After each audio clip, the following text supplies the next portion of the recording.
one thing that I've really learned as chair of the Commission on Human Rights is that point of the role, your role as to influence, to harmonize, to mediate, but in an inclusive approach. Once upon a time, you're the enemy, you're the bad guys, and we're the good guys, and we're going to fight you. But now I realize that we're all in this together at different levels of understanding, and I feel that when we do understand what human rights are, then it becomes a unifying factor involving different sectors in government and outside government. I think education is the key. These are the major challenges. My argument has been that if you inculcate human rights from small, it becomes second nature. So that when he or she takes their position in society as policemen or whatever, civil servants, they know what human rights are. The human rights education function of NHRIs is absolutely critical in ensuring that people know their own rights, but also people know what rights they as duty bearers have to respect. So, their promotion mandate is critical because actually often people don't even know about the rights that they have or the rights that others have. We want Samoans to embrace human rights in a wholesome way. Part of our problem has been from the beginning that there has been mistrust of human rights amongst the Samoan population.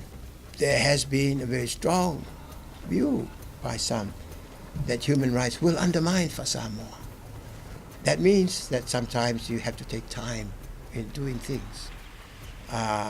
You cannot rush anything. It's very dangerous to rush. For human rights education and human rights awareness raising, we need NGOs, cooperation and media. For example, we produce a radio program in our offices. Then we make CDs and we distribute to local medias. Domestic violence and gender-based violence is definitely one of the most endemic problems in the country, one that really is a hurdle. So the Anti-Domestic Violence Act was something that we hoped would make a difference. And as a Human Rights Commission Act, the first thing that we did was to start advocating for that law. And the other thing that we started end of last year, and which is still continuing, is a massive campaign just on the Domestic Violence Act. And this is not just about advocacy, it's also about ensuring that the state authorities understand their specific roles within the Act. Part of this campaign was a door-to-door activity that we went about to different houses, making ordinary people aware of their, the Domestic Violence Act and what they could do. Well, it's one thing to deal with the 20,000 inquiries and complaints we get, but when you get change through the courts, through jurisprudence, that is a really profound change because you've got the backing of the senior courts.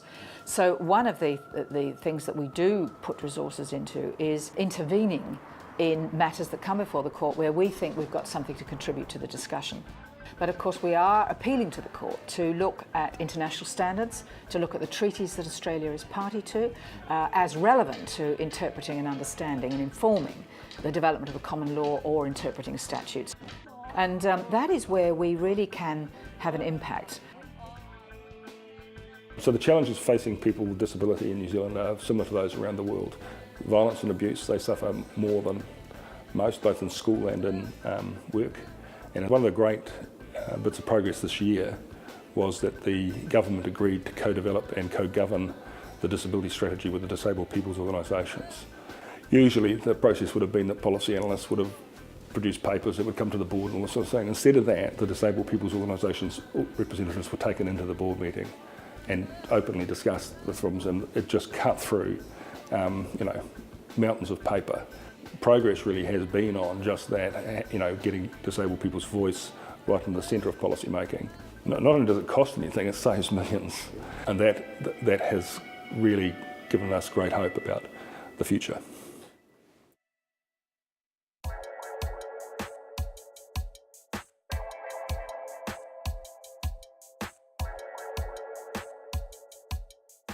Alongside legislative intervention at Jamako, the National Human Rights Commission, we are also conducting countrywide awareness building program, which has been running for the third year right now would be, that is known as the Brave Man campaign.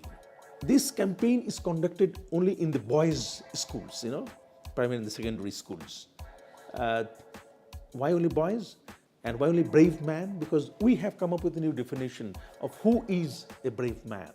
And we say that only that man or that boy is brave who makes a pledge, not only to himself, but to the society, that never in his life is he going to abuse or treat a woman which would not be dignified, which would be a violation of the dignity of a person. From a very early stage, if you can, sort of mold the way that a person thinks and looks at the society, looks at women, I think it is going to make a serious difference. This is a long-term work, But at the same time, we have had so much of positive responses and reaction from the guardians, from the parents. They come and say, hey, what did you do with my kid? I find it, fundamentally tremendous change in the attitude.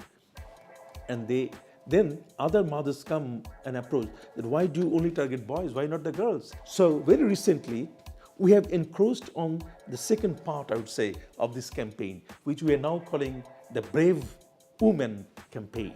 They are being taught about their rights, how they can stand for their rights, how do they build coalitions among themselves, and they are taught to break the silence, that if you're abused or if you are treated with indignity, then don't simply, just keep shut, that speak up.